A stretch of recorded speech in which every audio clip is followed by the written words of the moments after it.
Hello and thanks for the click. I've got one of these Yihua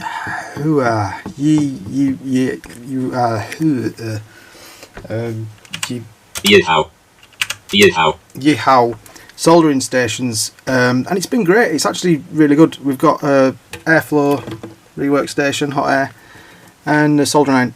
The thing that's bugged me about it has been it does have extraction, but I have to turn the extraction on and off with this.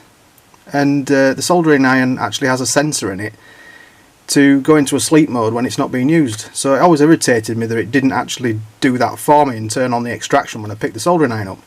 So I've done a really simple mod on this with just a few components that uses the sensor in here and starts the extraction for me when I pick the soldering iron up.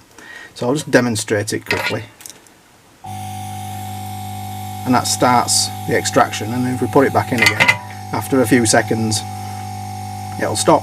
So in here there's a little, it's like a sprung weight I think that makes a connection, and it pulls to ground when you lift the soldering iron out. So I've just made a really simple timer with a transistor and a capacitor across this switch. I can still turn the extraction on and off separately, but it relies on me lifting the soldering iron out to start it. So I'll just go through that now. Right, so I'm rocking the big Clive style notepad. Inside this thing, we've got inside the soldering station, we've got a switch that turns on the extraction, and that pulls down to ground. So I've measured it, and we've got 5 volts pull up on this side. I'm not sure what the resistor value is on the board here, but it's something fairly high, and this is up to 5 volts.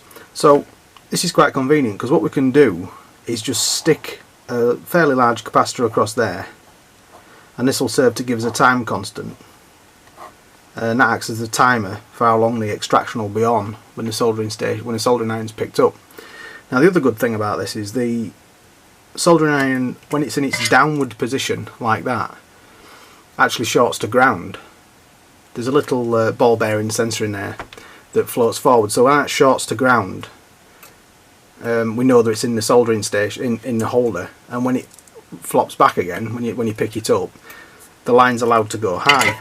So what we can do is have a simple open collector transistor like that, and just squash this capacitor flat. So as soon as we turn this transistor on, we can squash this capacitor flat, and that makes the extraction run.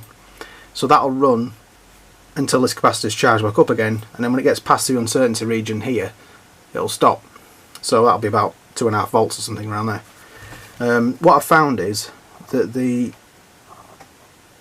this needs to be around 100k or 100k, and the reason for that is the input to the electronics and the output from the soldering iron from the sensor is such that the pull-up's fairly weak. So what will happen is it'll never get above the uncertainty region on the microprocessor inside the soldering station if this is a value low. So if you put 10k in there, it will never effectively see a 1 on there, so it will never actually come out of sleep mode. So the mod will work fine, and then the soldering iron will go into sleep mode, and then when you pick up the soldering iron again, the extraction will start, but the soldering iron will stay cold. It won't actually warm up the soldering iron again.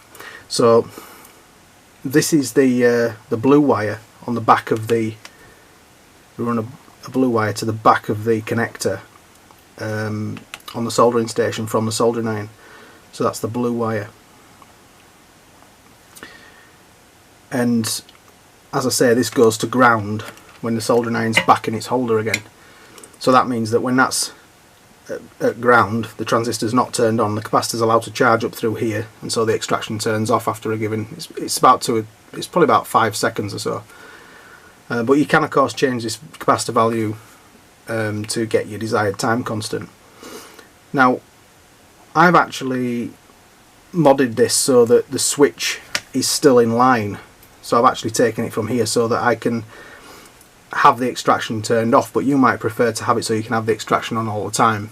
This might be useful for using the pick and place tool that comes with this soldering station, but I rarely use that, and apart from anything else, when I do use it, I use it with the hot air gun anyway, so that means that the pump's running because the hot air gun's on, so it makes a little difference to me. So I've opted to put this in series with this so that I can either have the extraction off all the time or on the timer. It's more useful for me to put the soldering iron back in and have the extraction turn off. Something else I should mention at this point is, when doing this mod, is when I noticed I hadn't taken the screws out the bottom that keep the pump steady during transportation, so I'd actually left them in, and I always thought the pump was quite loud. That's my own stupid fault. So if you have one of these and it's a little bit loud, it's probably because you've left the screws in underneath. It's a bit like a washing machine, you know, for the drum stabilizer bolts when you get them in shipping. So yeah, I took that out and it's much quieter now, so that's worth looking at if you haven't taken them out. Hopefully this mod's been of some use to you, and if you do apply this mod to your soldering station, let me know in the down below. Thanks again.